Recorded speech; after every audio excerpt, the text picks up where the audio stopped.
سيئات أعمالنا من يهد الله فلا مضل له ومن يضلل فلا هادي له أشهد أن لا إله إلا الله وحده لا شريك له له الملك وله الحمد وهو على كل شيء قدير وأشهد أن محمدا عبده ورسوله الذي لا نبي ولا رسول بعده اللهم وصل وسلم وبارك على محمد وعلى آله وصحبه ومن تبعهم بإحسان إلى يوم الدين أما بعد قال الله تعالى في كتابه الكريم أعوذ بالله من الشيطان الرجيم بسم الله الرحمن الرحيم ولا تفسدوا في الأرض بعد إصلاحها وادعوه خوفا وطمعا إن رحمة الله قريب من المحسنين وقال أيضا ظهر الفساد في البر والبحر بما كسبت أيدي الناس ليذيقهم بعض الذي عملوا لعلهم يرجعون قل سيروا في الأرض فانظروا كيف كان عاقبة الذين من قبل كان أكثرهم مشركين وقال أيضا إنما جزاء الذين يحاربون الله ورسوله ويسعون في الأرض فسادا أن يقتلوا أو يصلبوا أو تقطع أيديهم وأرجلهم من خلاف أو ينفوا من الأرض ذلك لهم خزي في الدنيا ولهم في الآخرة عذاب عظيم إلا الذين تابوا من قبل أن تقدروا عليهم فاعلموا أن الله غفور rahim. Dan janganlah kamu membuat kerusakan di muka bumi sesudah Allah memperbaikinya ba'da islahina.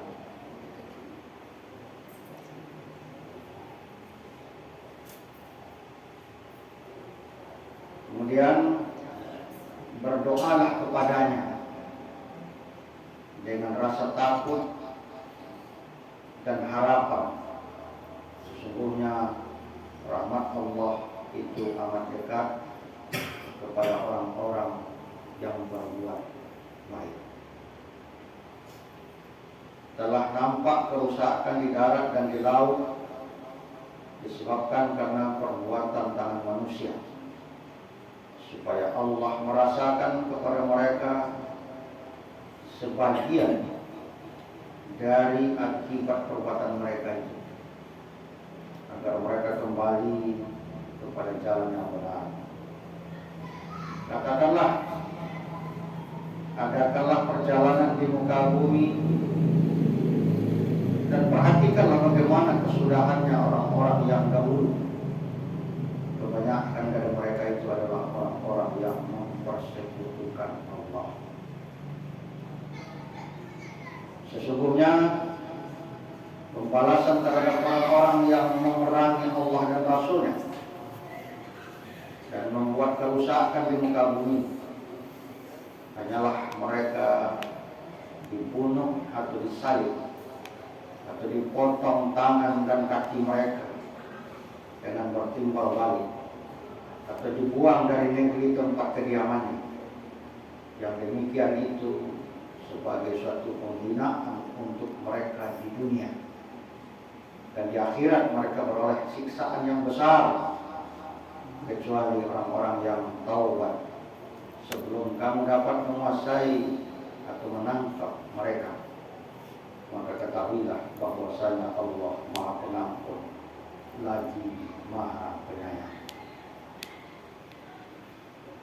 Sidang jamaah salat subuh yang dimuliakan Allah, kembali kita bersyukur kehadirat Allah Subhanahu wa taala yang masih memberikan kesempatan dan kesehatan kepada kita semua.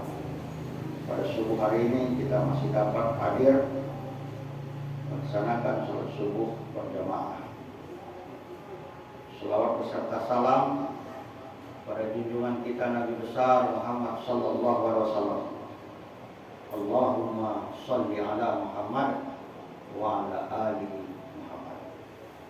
Kajian kita pada subuh hari ini itu berkenaan dengan berbuat kerusakan dan sanksinya. Dalam kosakata Al-Quran disebutlah dia dengan al-fasad, bentuk masdar, berasal dari kata fasada yafsudu, masdarnya al-fasad yang berarti kerusakan atau kebatilan. Di dalam Al-Quran kata ini dengan berbagai derivasinya diulang sebanyak 50 kali dalam Al-Quran yang tersebar di beberapa surah atau ayat.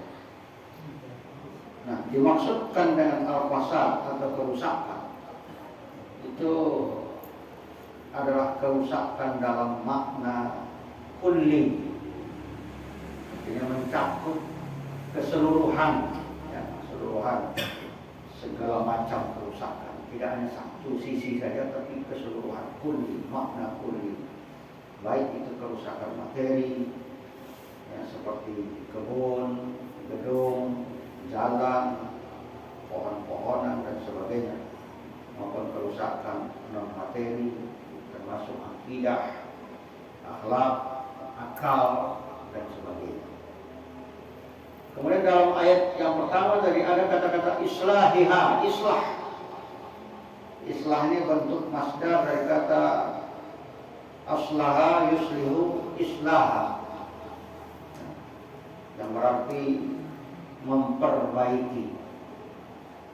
Kata ini berasal dari akar kata salaha yaslahu, ya, yang berarti baik, baik, bagus, sebagai antonim dari kata rusak atau jelek. Di dalam Al-Quran kata ini dengan berbagai kata turunannya itu diulang sebanyak 180 kali. Jadi lebih banyak dibandingkan dengan kata-kata al-fasad.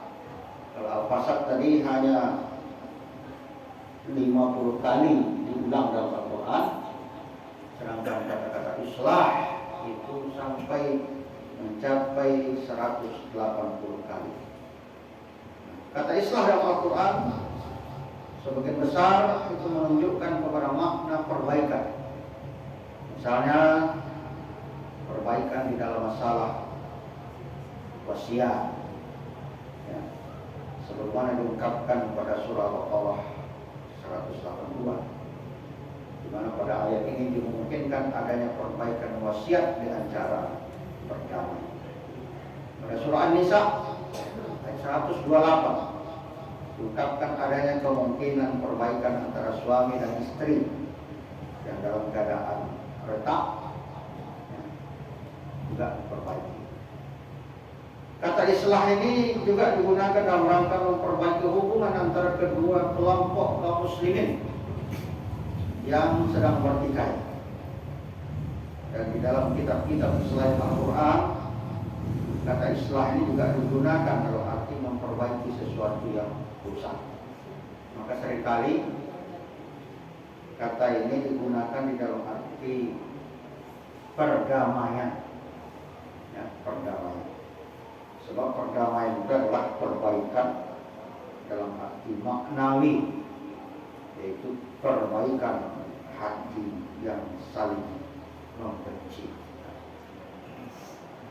Nah, sekarang kita lihat Allah Subhanahu wa taala menciptakan langit dan bumi dan semua yang ada di dalamnya, termasuk kita manusia.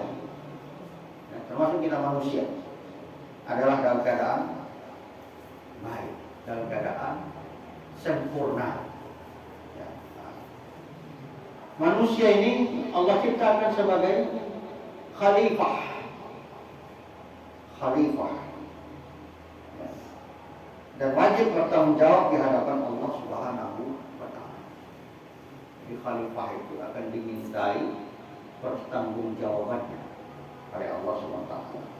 Allah memperingatkan manusia dengan firman-Nya yang di dalam Al-Quran itu disebutkan, janganlah kamu membuat kerusakan di muka bumi sesudah Allah memperbaikinya.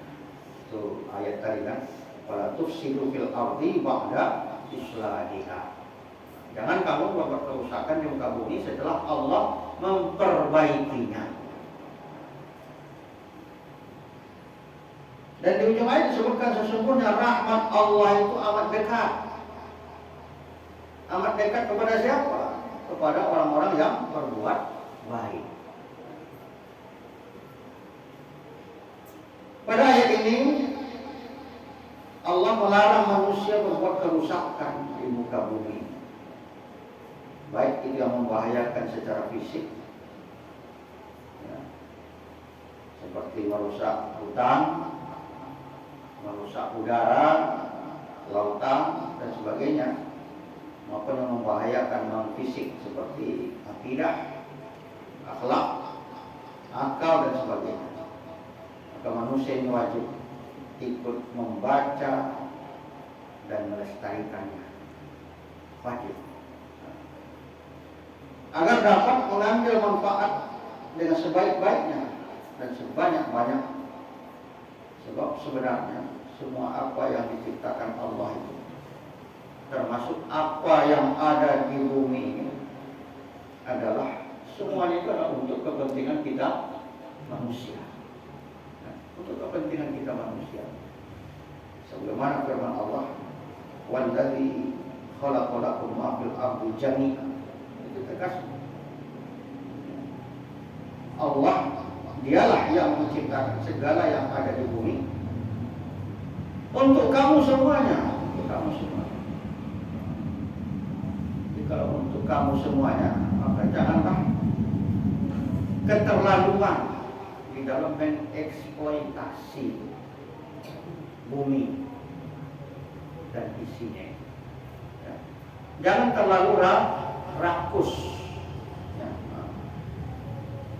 Sebab terlalu rakus itu atau mengeksploitasi bumi ini secara berlebihan itu akan menyebabkan kerusakan.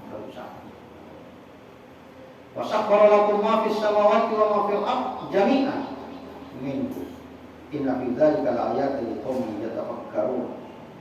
Dialah yang menundukkan untuk apa yang ada di langit dan apa yang ada di bumi semuanya. Jadi apa yang ada di langit dan apa yang ada di bumi, Allah tundukkan semuanya untuk kita manusia, semuanya jami'an. Sebagai rahmat daripadanya. Sesungguhnya pada yang demikian itu benar-benar terdapat tanda-tanda kekuasaan Allah ya bagi kaum yang berpikir, qaumi yatafakkarun. Muhammad Rashid Ridho di dalam kitab tafsirnya Al-Manar itu menjelaskan bahwa islah yang paling besar adalah perbaikan Allah Subhanahu wa taala terhadap manusia dengan memberikan hidayah berupa dinul Islam. Itu islah yang paling besar Allah berikan, Allah karuniakan kepada kita manusia berupa dinul Islam. Ya. Untuk itu Allah mengirim rasul-rasulnya utusan-utusannya dan menyempurnakan dan mengutus seorang nabi atau rasul.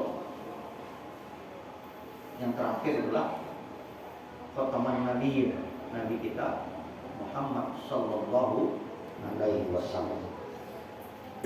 Nah, semua itu adalah merupakan rahmat bagi seluruh rahmatan lil alamin. Kemudian memperbaiki akidah dengan dalil dan argumentasi yang kuat. Memperbaiki akhlak atau moral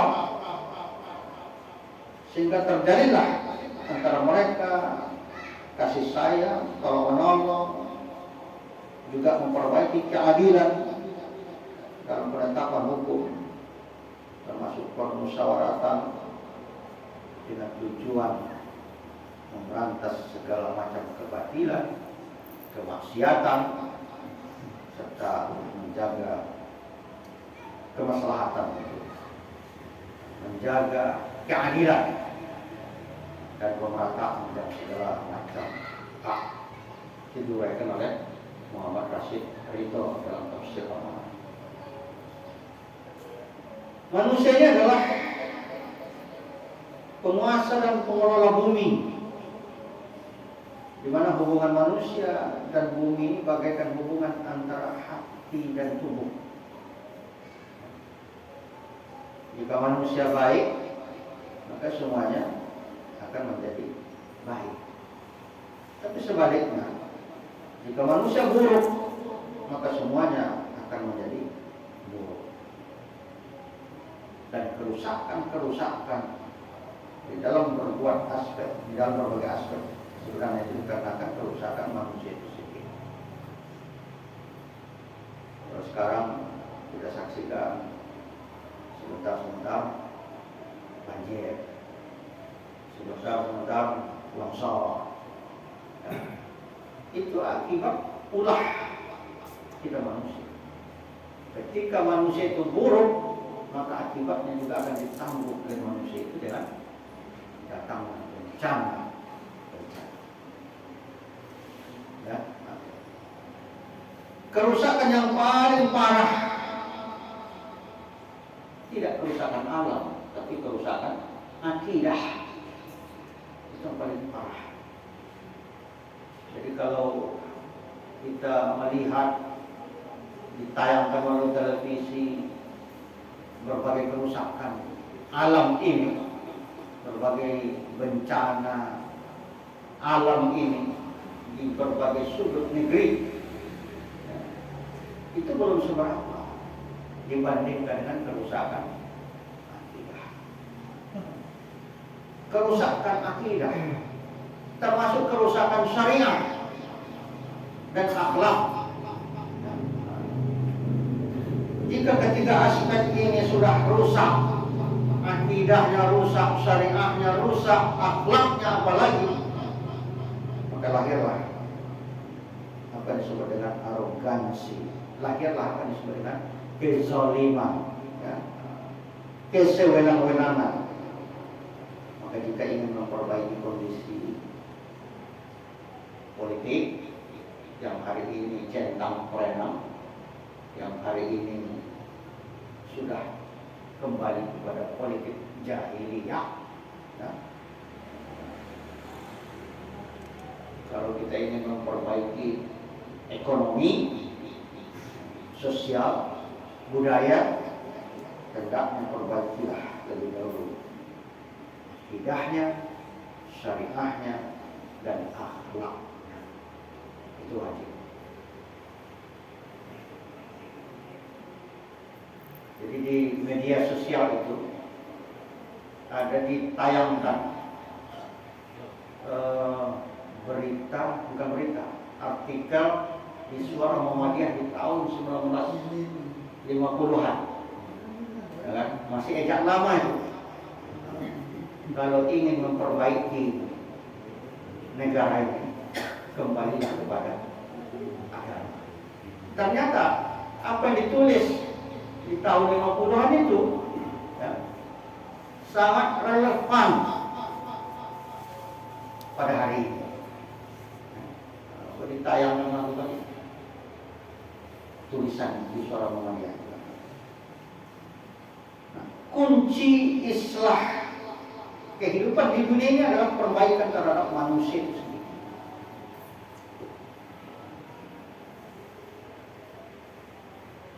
Sekarang yang kita perbaiki alam, ya,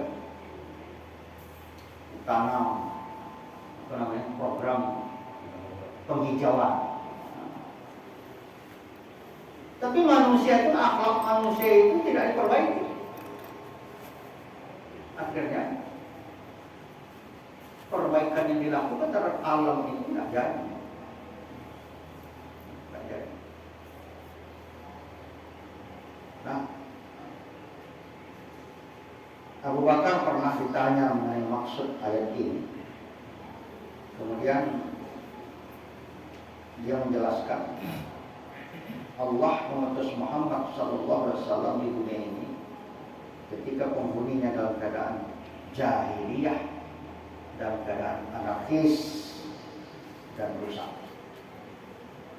baik itu di dalam akidahnya maupun akhlaknya. Kemudian Allah memperbaikinya dengan mengutus Rasulullah Muhammad SAW. Maka dengan tidak mengenal lelah, Nabi kita Muhammad SAW berjuang dan bekerja keras memperbaikinya, dan berhasil karena taufik dan hidayah kurang lebih 23 tahun. Maka mengadakan kerusakan sesudah perbaikan adalah lebih jahat daripada merusak sesuatu yang sudah rusak.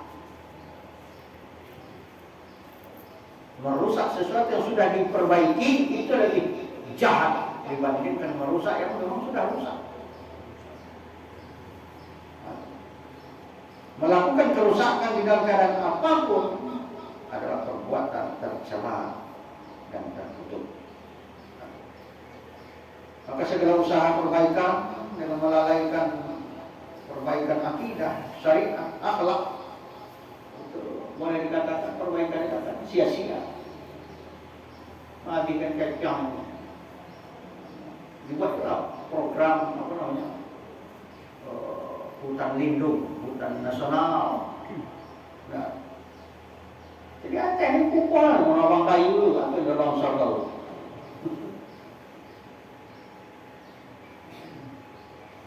Satu apa, hujan angin sekali alam longsor. Ternyata itu ruangan yang menyangga dan menopang keutuhan gunung apa bukit gitu adalah kayu-kayuan itu. Baru aja dari lubang. Yang hutan lindung jadi habis.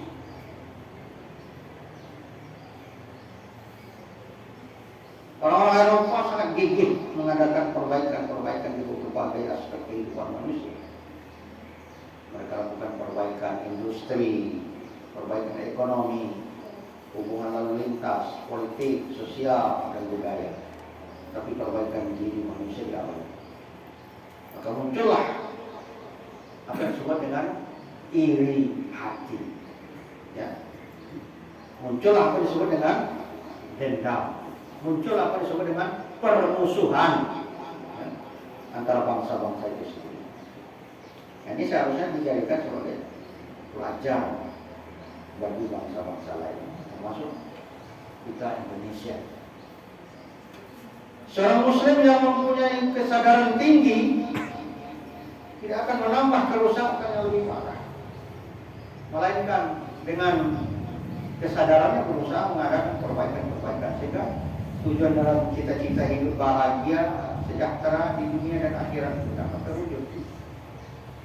Berdoa aja nak ada, usahalah. Rabbana atina fid dunya hasanah wa fil akhirati hasanah wa qina adzabannar. Berdoa terus. Tapi usaha tidak ada. tentu tidak mungkin tercapai tujuan dan cita-cita. Pada ayat sebelumnya Allah Ta'ala telah memerintahkan agar manusia selalu berdoa kepada Allah dengan khusyuk. Kemudian pada ayat ini Allah mengulangi lagi perintahnya agar doa dengan khusyuk dan keyakinan yang sebenar-benarnya. Sebab berdoa itu harus dilakukan dengan keyakinan bahwa Allah akan mengabulkan doa itu. Tapi ada usaha. Kalau doa saja tidak mungkin. Perintah berdoa ini disebutkan sesudah larangan berbuat kerusakan. Ini artinya bahwa orang yang tidak menyadari bahwa dirinya membutuhkan rahmat Allah, kekuasaan, keutamaan, dan kebaikan, dia tidak mau berdoa dengan khusyuk, maka dia tergolong orang-orang yang membuat kerusakan. Doa yang dilakukan dengan khusyuk itu dengan merendahkan diri, merasa bahwa dirinya sebagai manusia yang sangat membutuhkan pertolongan dan rahmat Allah,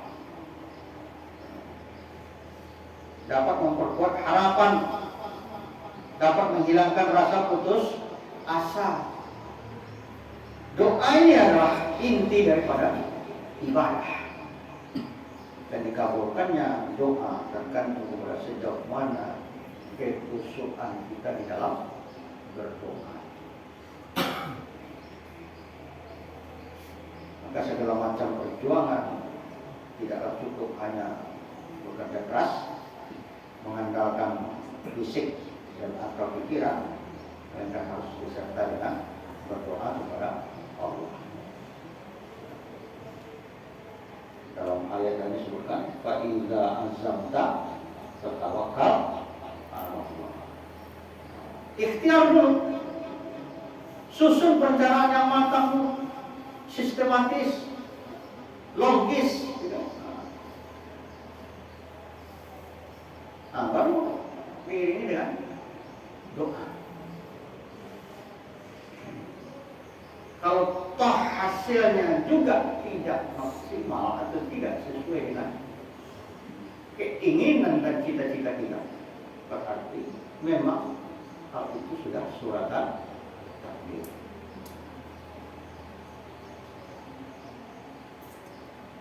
Dan berdoa ini tidak cukup hanya mengucapkan kalimat-kalimat doa, melainkan harus mendekatkan diri lebih dahulu kepada Allah dengan memperbanyak amal saleh. Sebab rahmat Allah itu adalah bagi orang-orang yang berbuat kebaikan. Inna rahmatallahi qaribun minal muhsinin. Sesungguhnya rahmat Allah itu dekat sekali. Minal muhsinin itu kepada orang-orang yang berbuat kebaikan.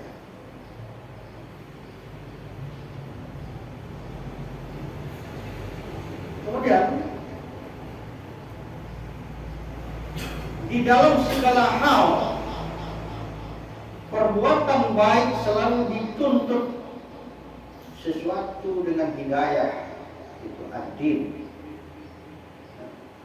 Orang yang berdoa untuk kebaikan di dunia, kebaikan di akhirat, balasannya adalah kebaikan sesuai dengan amal perbuatan. Hal jazaa'ul ihsani illal ihsan. Dalam surah Ar-Rahman. Hal jazaa'ul ihsani illal ihsan.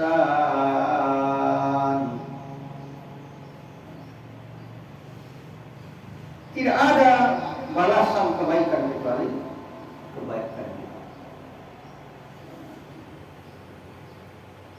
Demikian sebaliknya, perbuatan jahat balasannya sesuai dengan kejahatan yang dilakukan. Yajziyal ladzina asa'u bima 'amilu wa yajziyal ladzina ahsanu bil husna.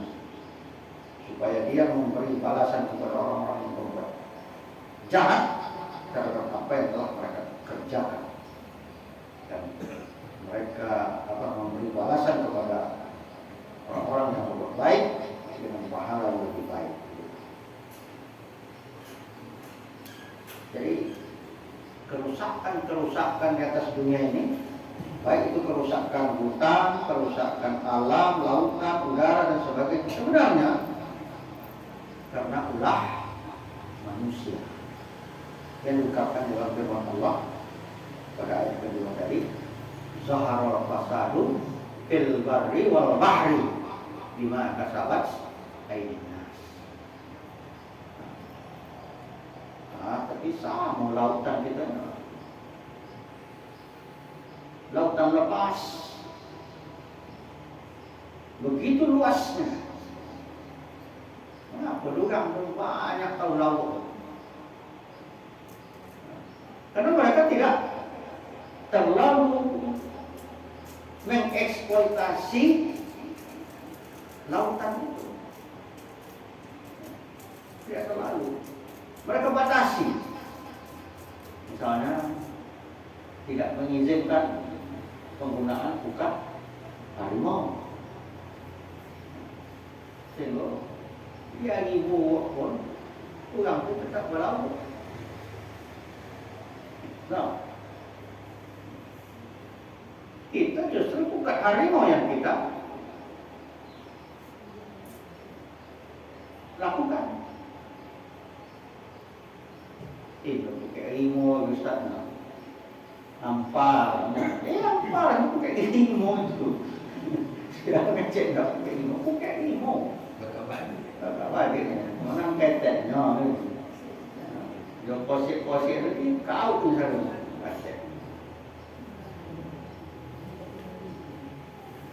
Pernah kita mendapatkan ikan-ikan yang apa? Seperti di ada daerah-daerah mereka itu. Ini sering tandek ke dalam. Sementara kita tidak pernah sekalipun memasukkan bibit ikan di dalam kolam yang besar itu. Kita tahunya yang menandakan itu. Kan kekurang tahu. Ini salah kita. Ya, ini disalahkan. Payah minta. Laut lo menjanjikan. Kau betul itu lo menjanjikan. Putus adalah.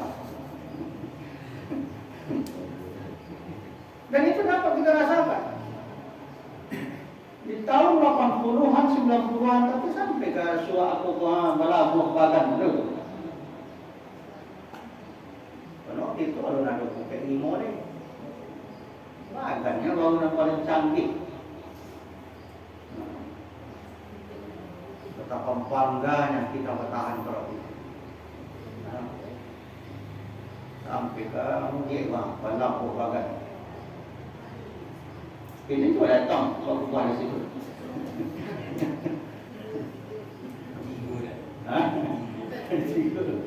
Akibat apa? Akibat kerusakan. Jadi ayat itu jelas pasti benar adanya. Zahara fasadu fil barri wal bahri bima kasabat aydin nas.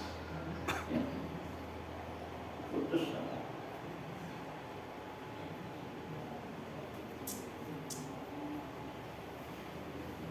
Nah, kemudian hubungannya dengan kita manusia ini sebagai khalifah. Khalifah ini mengelola yang Allah berikan amanah untuk memanage, mengelola alam ini dengan baik. Inni ja'ilun fil ardi khalifah. Qala rabbuka lil malaikati inni ja'ilun fil ardi khalifah. Allah berikan informasi kepada para malaikat, wahai malaikat semua, aku akan jadikan di atas dunia itu khalifah. Inni ja'ilun fil ardi khalifah. Apa kata malaikat? Ya Allah, kenapa engkau ingin menjadikan orang yang akan berbuat kerusakan di muka bumi? Alun-alun itu manusia kan? Kalau diciptakan Tuhan, malaikatlah memprediksi itu.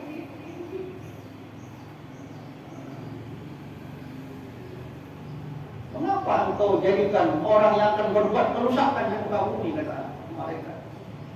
Apa Apa jawaban Allah? Inni a'lamu ma la ta'lamu. Aku lebih tahu apa yang tidak kau tahu. Nah, itulah. Jadi Allah berikan amanah itu kepada kita.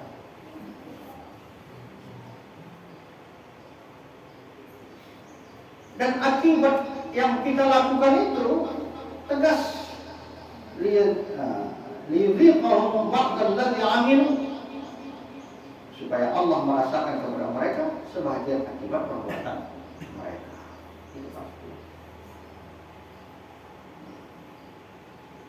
Kita mendongak itu ada orang yang tertimbun di dalam lubang-lubang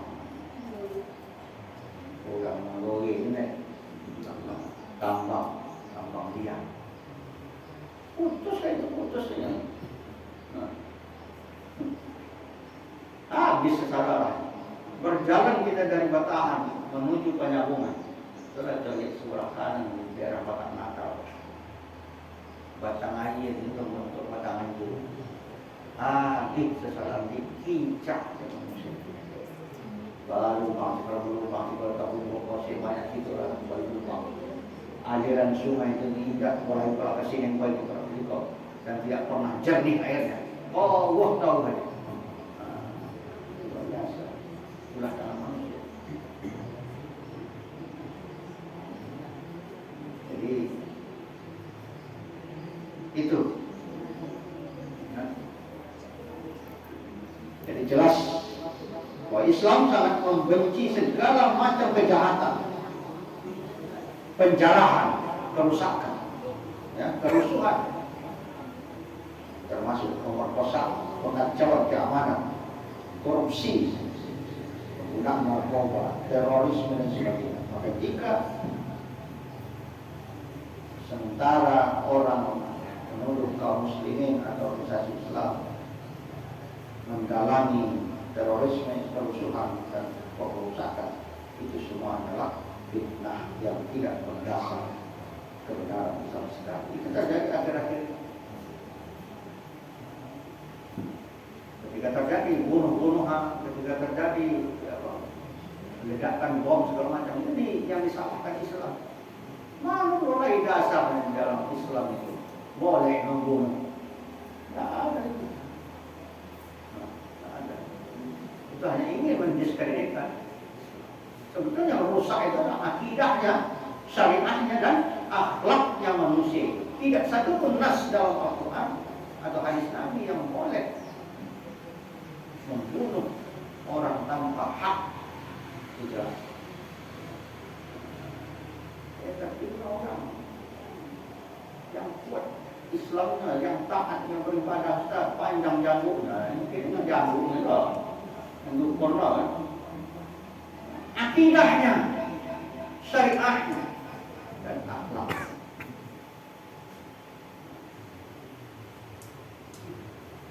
Jadi orang qatala mu'minan qata'an wa tahriru raqabatin mu'minatin wa diyatun musallamah ila ahlihi illa an yusaddaqu. Barang siapa yang membunuh seorang mukmin karena tidak sengaja, hendaklah dia memerdekakan seorang hamba yang beriman. Itu sanksinya. Satu orang saja dia bunuh harus memerdekakan seorang hamba budak. Apalagi membunuh ratusan manusia hanya dengan meledakkan satu bom rakitan.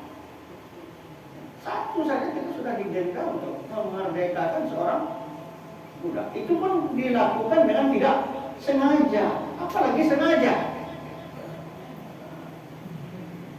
Biasa saja. Jadi ayat Al-Quran itu justru sangat anti terhadap hal yang seperti itu. Nah, di semua itu terpulang kepada kita manusia. Perbaikan yang terbesar yang disebutkan adalah perbaikan terhadap diri kita manusia. Apa yang diperbaiki? Akidahnya, syariahnya, dan akhlaknya. Kalau nanti itu telah kita perbaiki,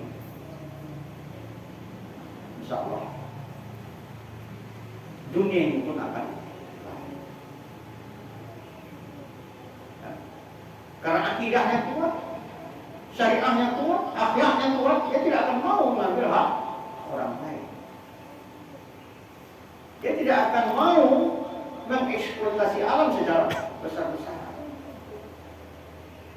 Sebab itu akan membahayakan kepada orang lain. Dan itu lain pencarian Ustaz. Dan lain kain yang dia tembok ini kan itu tumbang, baru putus. So panjang jalan itu, bekas longsor tadi luar biasa. Berjalan kita dari Batang Natal terus ke Penyampingan melalui Suku Tingkat kan belok-belok. Nah, coba yang kamu jalan kita dari Rimbo Panti. Terjadi juga kerusakan, tapi tidak separah yang ada di daerah kita. Di Panti itu, jalan Panti itu, kemarin pas pada Suku Tingkat. Tapi kita berjalan di situ masih gelap. Gelap itu karena hutannya itu, kayu-kayu besar itu masih ada yang bertemu melihat yang itu. Setelah itu sore kan, model kita berjalan di atas di dalam gua. Mana model situ Bonda, lain modelnya loh, model jalan ke Suku Tingkat, no. Jalan ke Suku Tingkat itu udah bogang. Bukan dia wak solang. Kok jalan Ibu Panti itu agak ngeri loh kan. Ada jalan awak menonton, ada orang itu kan agak gelap, masih banyak bukan yang utuh. Meskipun di beberapa titik longsor itu tidak terjadi akibat belakangan. Jadi kunci tadi perbaiki akidahnya, perbaiki akhlaknya, perbaiki syariat. Insyaallah akan terjadi perbaikan. Demikian kajian kita pada pagi hari ini. Semoga bermanfaat. Assalamualaikum